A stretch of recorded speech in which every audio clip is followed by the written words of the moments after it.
네, 안녕하세요. 매드머니 드레인 매머드 튜브입니다.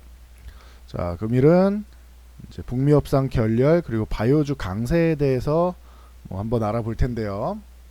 자, 특징주 넘어가기 전에 수급 동향 먼저 보고 가겠습니다. 자, 금일 수급은 역시나 관망입니다. 언제까지 관망이다? 미중 무역 협상, 고위급 협상 결과가 나올 때까지는 관망의 가능성이 높다라고 미리 말씀을 드렸죠. 그래서 지수가 소폭 오르고 소폭 내리고 하는 부분에 대해서 너무 크게 반응하지 않으셨으면 좋겠습니다. 자, 그래서 거래소 같은 경우 강세를 보이다가 지금 약보합권, 코스닥은 강세를 보이다가 강세폭을 조금 줄여서 강보합권에서 움직이고 있고, 수급 동향은 거래소는 이건 거의 매수한 것도 아니고 매도한 것도 없죠. 외국인 20억 정도, 19억에서 20억 정도 매도, 그리고 개인 36억 매수, 기관이 62억 매도, 이 정도면은 매수 매도 주체가 아예 없는 겁니다. 그리고 코스닥 같은 경우에 이제 외국인이 한 56억 매수하고 있는데 이것도 금액 자체가 크지는 않죠.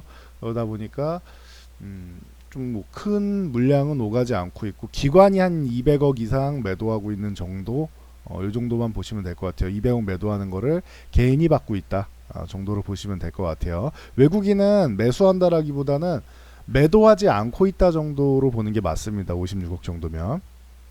자, 선물 시장으로 넘어가면은, 자, 외국인들이 한 2,500계약 정도 소폭 일부 매도가 나오고 있고, 이거를 개인이 아닌 기관이 받고 있습니다. 개인이 받으면은 그렇게 썩 유쾌하지 못한데, 기관이 받아가는 건 크게 문제가 없다 보시면 될 것 같고요. 자, 옵션 동향 같은 경우 위에를 살짝 막았는데 금액 자체가 워낙 작죠. 그리고 아래를 살짝 열었는데, 오늘 수급 동향 그럼 전체적으로 보면은 코스피는 수급이 없고, 그리고 선물 같은 경우 외국인 소폭 매도, 하지만 기관이 받아준다. 콜옵션, 풋옵션 합계해서 소폭 약세 정도. 그래서 관망인데 중립 이하 정도로 보시면 될 것 같아요. 약세라기보다는 중립 이하 정도 수급이 아니겠느냐, 이 정도로 보시면 될 것 같고, 코스닥 같은 경우도 마찬가지로 볼 수 있을 것 같습니다. 자, 그러면은 특징주로 넘어가 보도록 할게요. 헬릭 스미스 안 보고 갈 수가 없는 종목이죠. 이제 VM20DPN 엔젤시스죠. 제품명으로 이제 임상 3-1비상 자체 결과가 12개월 안정성과 1차 지표, 2차 지표가 다 양호하게 나왔어요. 안정성 그리고 유효성. 지표는 모두 입증이 됐다. 입증하는데 성공했다라는 얘기가 나오면서 오늘 상한가에 들어갔는데, 요거는 조금 더 지켜보자고요. 12월까지 좀 봐야 될 것 같습니다. 좀 과도하게 좀 밀린 경향도 있다라고 말씀을 드렸는데, 안정성 같은 경우는 입증됐다라고 기존부터 몇 번 말씀드렸죠. 그래서 반등이 조금 나왔는데, 우선적으로는 10만 원대로 먼저 진입하는 게 중요해요. 10만 원대로 진입하면은 그 다음에 여기서부터 2만 원씩, 2만 원씩, 2만 원씩 계속 저항 돌파하면서 넘어가야 된다. 그래서 결론적으로 18만원에서 20만원 이 구간까지 넘어가느냐가 중요할 것 같습니다. 지금으로서는 너무 멀었죠. 2배나 더 가야 되는 그런 구간이다. 그래서 시간이 좀 걸릴 수 있다라고 보시면 되고, 이제 임상 3상 자체가 아예 실패로 해가지고, 그러니까 실패를 하더라도 약물의 효능이 없어서 실패하면 이거는 아예 가능성이 없다라고 보는 거잖아요. 이거는 더 이상 임상 진행을 하면 안 되는 거잖아요. 신라젠 같은 경우가 임상 준다는 권고를 받았죠. 탑라인 발표하고.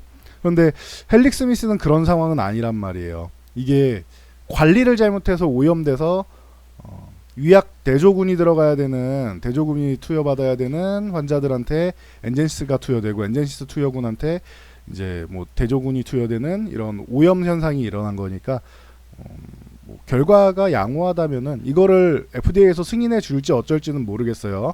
만약에 최상의 시나리오는 승인이 되면 제일 좋은 건데, 그거까지 바라기에는 너무 지금 상황에서 무리인 것 같고, 되면 제일 좋은 거예요. 그거까지 제가 판단을 할 수는 없습니다.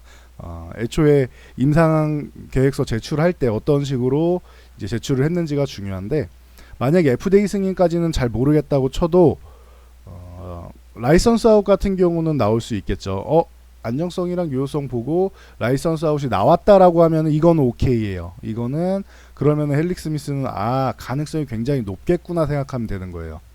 근데 라이선스 아웃이 나오지 않는다라고 하면은 글로벌 제약사들이 관심을 이 정도면은 관심 가질 만한데 관심이 없나? 라고 물음표가 들어갈 만합니다. 그렇게 되면 문제가 좀 될 수는 있을 것 같아요. 그래서 12월까지 보고 이제 내년 초에 어떻게 되는 내년 상반기 어떻게 되는지 보자는 거예요. 그래서 당뇨병성 족부궤양이랑 이런 라이선스 아웃 개념이랑 어딘가 협상은 계속 뭐 얘기는 오가고 있다고 하는데 이제 결과 발표 나온 다음이 중요하겠죠. 근데 지금은 뭐 라이선스 아웃에 대해서 얘기할 단계가 아니니까 내년 상반기 정도까지 봐야지 뭐 결과가 좀 나오지 않을까 싶습니다. 참고하시면 될 것 같아요. 자, 이현제약 같은 경우 바이로메드 시절부터 해가지고 뭐 꾸준히 이제 협력사 하다가 이제 법정공방까지 가고 있죠. 그래서 뭐 정확하게 본인들이 밝히지는 않고 있는데 뭐 생산 정도는 국내에서 이제 그 충주 공장에서 이제 뭐 800억 예산을 들였다고 하죠. 그래서 뭐 생산을 할 수 있다라고 하는데 이거 좀 앞서가는 것 같긴 합니다. 일단은 FDA 성공을 해야죠. 그리고 지금 저항권에 접어들긴 했어요. 16,000원 구간에 있는데 이 구간을 잘 넘어가 줘야 됩니다. 16,000원 구간을. 기존에 보면은 16,000원에서 지지를 받다가 여기를 이탈한 다음에 급락이 나왔죠. 그러니까 올라갈 때도 이 구간에서 16,000원 구간에서 매물대가 형성되어 있고 중장기 평선도 형성이 되어 있다. 241년 평균값이에요. 그러니까 이 구간을 넘어가 주는 게 굉장히 중요하다. 16,000원 돌파 못하면 다시 한번 밀렸다 가야 될 수도 있으니까 참고하시기 바라고요. 자, 사이토젠 같은 경우도 미국에서 이제 채집장치 관련 특허 소식이 있었죠. 그래서 뭐 상한가 들어갔는데 이게 무작정 이렇게 상한가 들어갈 소식인가? 최근에는 이렇게 물음표를 가질 수 있어요.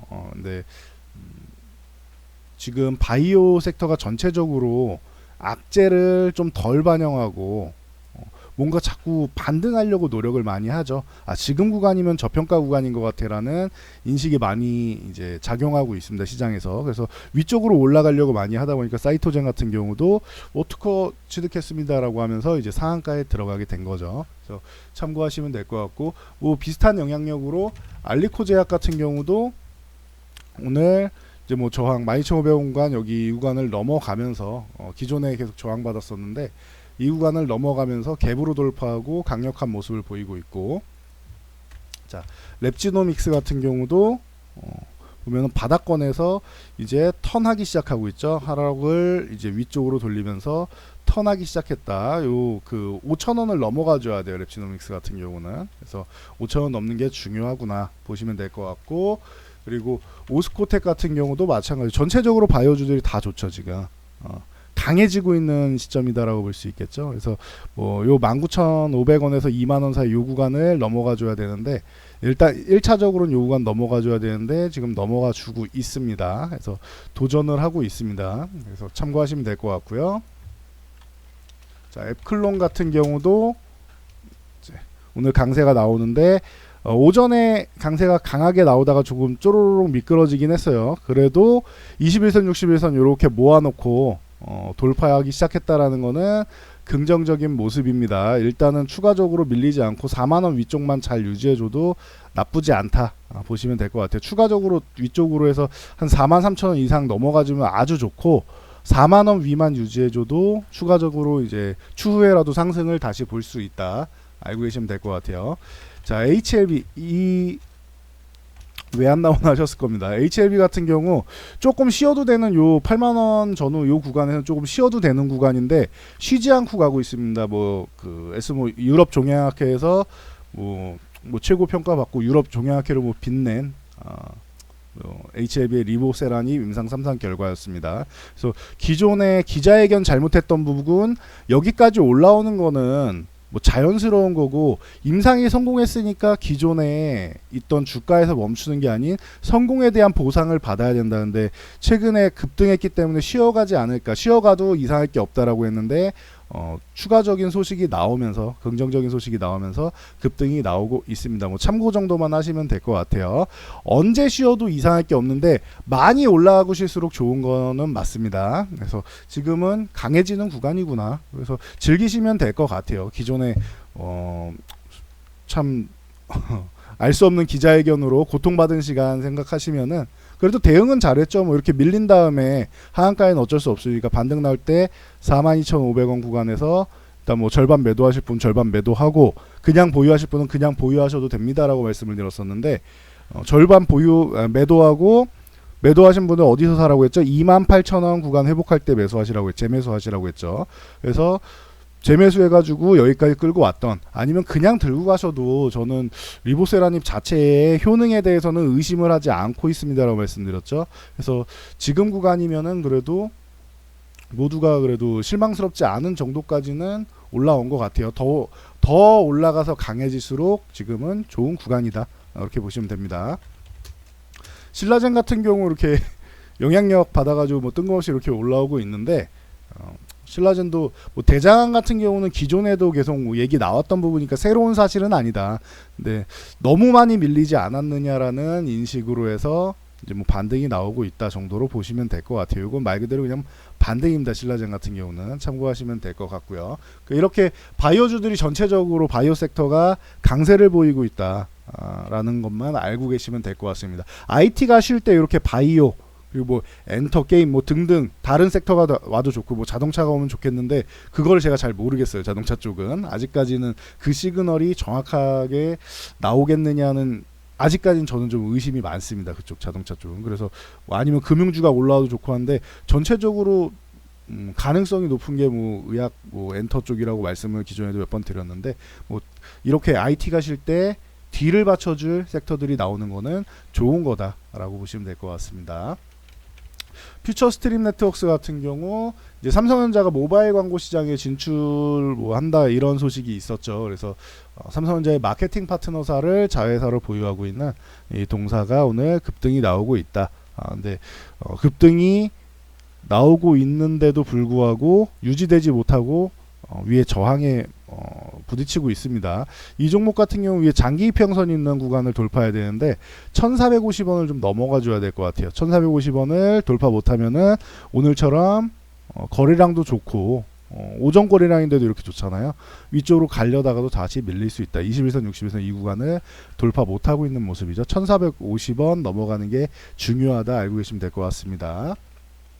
자, 마지막으로 현대엘리베이 같은 등등의 요 남북 경협주들 전체적으로 다 급락이 나와 있죠. 스톡홀름에서 이제 스웨덴에서 열린 북미 협상이 결렬됐죠. 그래서 뭐 북한 입장에서는 북한이 좀 무리한 걸 요구하긴 하고 있어요. 북한 입장에서는 계속 얘기하는 게 경제 제재를 풀어라. 풀고 나서 비핵화에 대해 얘기하자라고 하고 있고 이거는 미국에서 안 할 겁니다. 풀면은 북한이 협상을 할 이유가 없죠. 북한은 지금 그렇다면은 얘기하는 게 비핵화 의사가 별로 없지 않나라고 판단될 정도의 인터뷰를 하고 있어요. 둘이 만나가지고 실제적으로 어떤 얘기했는지는 둘만 알겠죠. 근데 인터뷰한 내용만 보면은 우리는 비핵화할 의사가 없다라고 밝히는 것과 별반 다를 바 없는 그런 인터뷰를 하고 있습니다. 네, 참고하시고 미국 같은 경우는 좋은 대화를 했다라고 하죠. 둘이 인터뷰 내용이 아예 달라요. 그래서 북한은